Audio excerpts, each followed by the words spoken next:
The best positive news we're celebrating.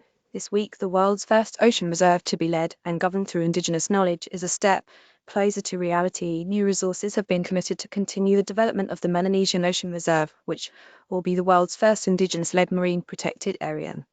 Located across the Solomon Islands, Papua New Guinea, Vanuatu, and New Caledonia, it will be the first reserve that utilizes modern science and local governments, but is led and governed completely by Indigenous knowledge. When it's complete, it will make up more than 6 million square kilometers of ocean and islands, an area as large as the Amazon rainforest, and will protect some of the most biologically diverse seas on the planet. Why is this good news?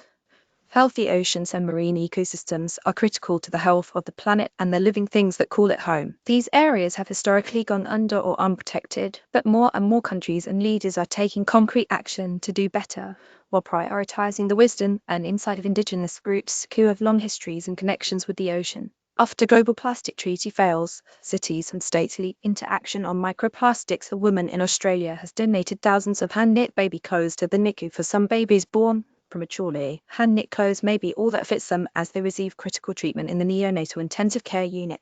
When the COVID-19 pandemic slowed donations of essential items for these tiny humans in John Hunter Children's Hospital's NICU, it made a Facebook post asking for donations of knitted goods. Kim Franks saw that post and immediately got to work.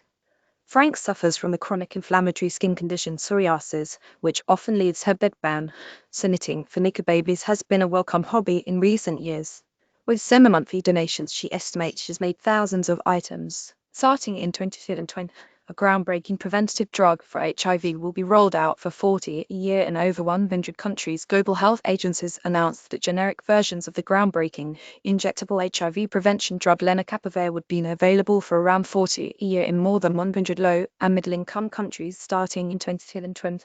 The twice-yearly injection was shown to reduce the risk of HIV transmission by more than 99.9%, a medical breakthrough for bringing better, more effective preventative treatment to people around the world. Currently, lenacapavir costs around $28,000 a year in the United States. The company behind has signed licensing agreements with 6 generic drug makers to help bring it to poorer countries where treatment is needed by more people, but is also less accessible. Why is this good news? This move is being hailed as a game changer in the fight against the AIDS epidemic, with one expert saying that, with a generic product, we can end HIV. 12 popular podcasts unite for Be Hope Takeover. Proving there's still good news in politics, a Jamaican student just received a major award for his invention that's revolutionizing disinfection technology. Rayvon Stewart was the first in his family to go to college. There he discovered his love of inventing, but it wasn't until he was 23 and volunteering at a hospital that he realized he could solve a real problem with his designs. It was this time in healthcare facilities that led him to invent a door handle that could disinfect itself after every touch. Thermosol is an ultraviolet self-sanitizing door handle,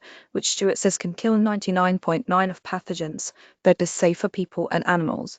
The smart door handle has received over $200,000 in initial investments and has been hailed as a game changer for hospitals, hotels, and other businesses to control the spread of disease, and it won Jamaica's Prime Minister's National Youth Award. A new autism-friendly restaurant in North Carolina is making sure all its guests feel welcome. Jim Gordon owns the Peninsula Prime restaurant in Cornelius, North Carolina.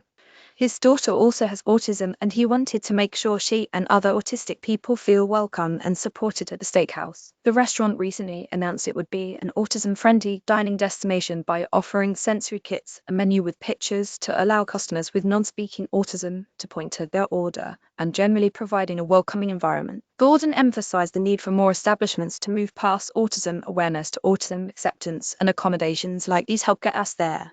Why is this good news? Families and experts agree that this kind of support makes them feel welcome, considered, and cared for.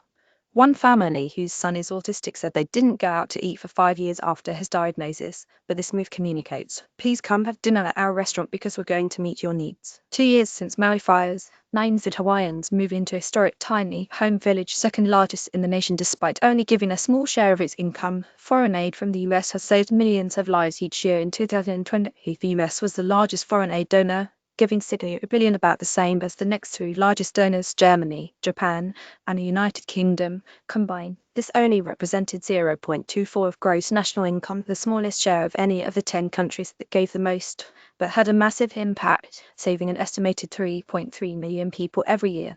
While it's difficult to precisely determine the number of lives saved, researchers at Our World in Data's best estimate found that AIDS programs save the largest number of lives at over 1.5 million per year. Vaccines, tuberculosis, malaria, and humanitarian response saved between 250,000 lives. Some nuance this impact was thanks in large part to USAID, which made up about 61% of the country's foreign assistance. The Trump administration has completely dismantled the program, but people like Jane Goodall are helping ensure its work continues to make an impact. A network of nearly